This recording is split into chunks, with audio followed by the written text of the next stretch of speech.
آج کے جو سپارہ پڑھا گیا ہے عام طور پہ جن مساجد میں وہ 22واں پارہ پڑھا گیا ہے،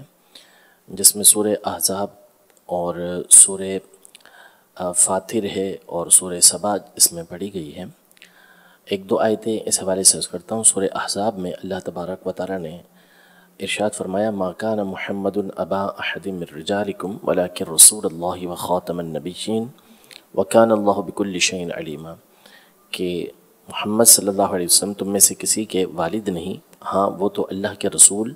اور سب سے آخری نبی ہیں، خاتم النبیین ہیں۔ اس آیت میں مسلمانوں کا بنیادی عقیدہ بیان کیا گیا ہے کہ اللہ تبارک و تعالیٰ نے انبیاء کرام علیہ السلام کا سلسلہ یہ جاری فرمایا لوگوں کی ہدایت کے لیے، لیکن نبی کریم صلی اللہ تعالیٰ علیہ وآلہ وسلم پر اس سلسلے کو ختم فرمایا۔ آپ علیہ السلام کو خاتم النبیین بنایا۔ آپ صلی اللہ تعالیٰ علیہ وسلم جب مبعوث ہو گئے، آپ کو بھیج دیا، تو اب آپ کے بعد کوئی دوسرا نبی ہو ہی نہیں سکتا۔ یہ وہ عقیدہ ہے کہ جس پر صحابہ کرام علیہم رضوان سے لے کر آج تک اور آج سے لے کر قیامت تک مسلمانوں کا اجماع قطعی یقینی ہے کہ خاتم النبیین کا معنی یہ ہے کہ نبی کریم صلی اللہ تعالیٰ علیہ وآلہ وسلم کے بعد کوئی نبی بھی نہ آیا ہے، نہ آئے گا، نہ آ سکتا ہے۔ حضرت سیدنا عیسیٰ علیہ نبینا و علیہ السلام جو قرب قیامت میں تشریف لے کر آئیں گے تو وہ نئے نبی نہیں بلکہ وہ نبی کریم صلی اللہ علیہ وسلم کے امتی بن کر تشریف لائیں گے۔ ہوں گے آپ نبی، لیکن نبوت جو نئی ہے وہ نہیں ہوگی، بلکہ آپ علیہ السلام نبی کریم صلی اللہ تعالیٰ علیہ وآلہ وسلم کی شریعت ہی کی تبلیغ کریں گے۔ نبی کریم صلی اللہ تعالیٰ علیہ وآلہ وسلم کی شریعت کے احکام لوگوں کے سامنے بیان فرمائیں گے۔ حضور علیہ السلام نے کثیر احادیث طیبہ میں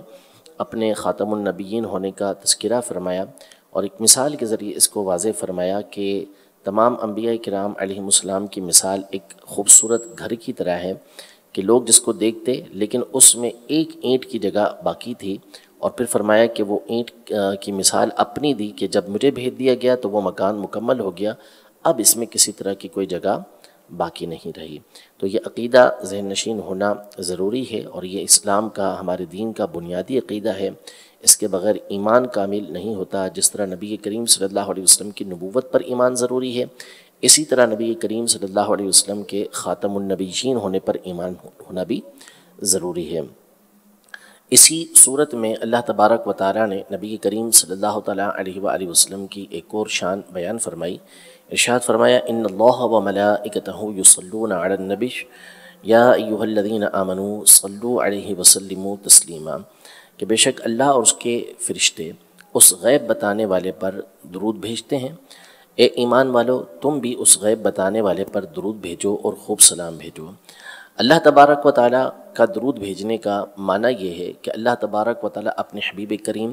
صلی اللہ تعالیٰ علیہ وآلہ وسلم کی ذات گرامی پر رحمتیں نازل فرماتا ہے۔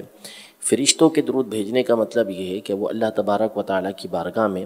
نبی کریم صلی اللہ علیہ وسلم پر درود بھیجنے یعنی رحمتیں بھیجنے کی عرض کرتے ہیں، اور اسی طرح ایمان والے جب درود بھیجتے ہیں تو اس کا معنی بھی یہ ہوتا ہے کہ وہ اللہ تبارک و تعالیٰ کی بارگاہ میں عرض کر رہے ہوتے ہیں کہ یا اللہ عز و جل ہمارے آقا صلی اللہ تعالیٰ علیہ وسلم پر اپنی رحمتیں نازل فرما۔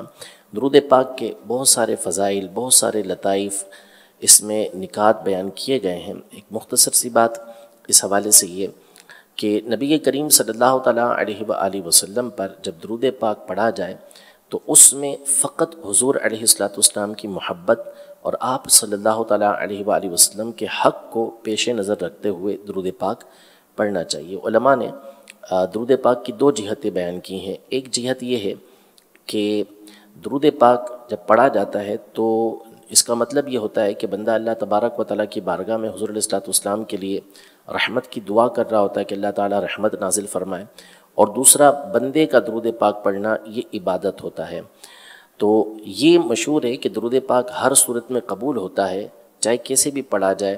تو یہ اس کی دوسری جہت ہے، یعنی جو اللہ تبارک و تعالیٰ کی بارگاہ میں عرض کرنا ہے کہ اللہ تبارک و تعالیٰ رحمت نازل فرمائے، تو یہ ہر صورت میں قبول ہوتا ہے، اور اللہ تبارک و تعالیٰ اپنے حبیب صلی اللہ علیہ وسلم پر رحمتیں نازل فرماتا ہے۔ اور عبادت والی جو صورت ہے اس میں اخلاص کا ہونا یہ ضروری ہے، اللہ تبارک و تعالیٰ کی رضا کا ہونا، نبی کریم صلی اللہ علیہ وسلم کو راضی کرنے کی نیت کا ہونا یہ ضروری ہے۔ اعلیٰ حضرت امام اہل سنت رحمۃ اللہ تعالیٰ علیہ نے سے سوال کیا گیا نبی کریم صلی اللہ تعالیٰ علیہ وسلم کی زیارت کے حوالے سے کہ اس کا کوئی وظیفہ، اس کا کوئی طریقہ بیان فرمائے، تو آپ رضی اللہ تعالیٰ عنہ نے ایک درود پاک بیان فرمایا کہ اس کو پڑھا جائے تو اس کے پڑھنے سے اللہ تبارک و تعالیٰ کی رحمت سے حضور علیہ الصلوۃ والسلام کی زیارت نصیب ہوگی۔ لیکن آپ نے یہ ارشاد فرمایا کہ اس درود پاک کو بندہ صرف حضور علیہ الصلوۃ والسلام کی محبت کی وجہ سے، آپ کے حق کی وجہ سے پڑھے، باقی رہی زیارت تو وہ ان کا کرم ہے، وہ خود ہی عطا فرما دیں گے۔ تو درود پاک پڑھنا چاہیے، نبی کریم صلی اللہ علیہ وسلم کی بارگاہ میں خوب درود پاک پڑھنا چاہیے، چلتے پھرتے درود پاک پڑھیں، لیکن اپنا ایک وقت مقرر کر لیں جس میں توجہ کے ساتھ، محبت کے ساتھ، مخصوص تعداد میں نبی کریم صلی اللہ تعالیٰ علیہ وسلم کا تصور کر کے، یا کم از کم نبی کریم صلی اللہ علیہ وسلم کے روضہ اقدس کا تصور کر کے درود پاک پڑھا کریں۔ انشاءاللہ تبارک و تعالیٰ اس کی برکتیں حاصل ہوں گی۔ رب تبارک و تعالیٰ ہم سب کو قرآن کے احکام پر عمل پیرا ہونے کی توفیق عطا فرمائے۔ آمین بجاہ النبی الامین صلی اللہ تعالیٰ علیہ وسلم۔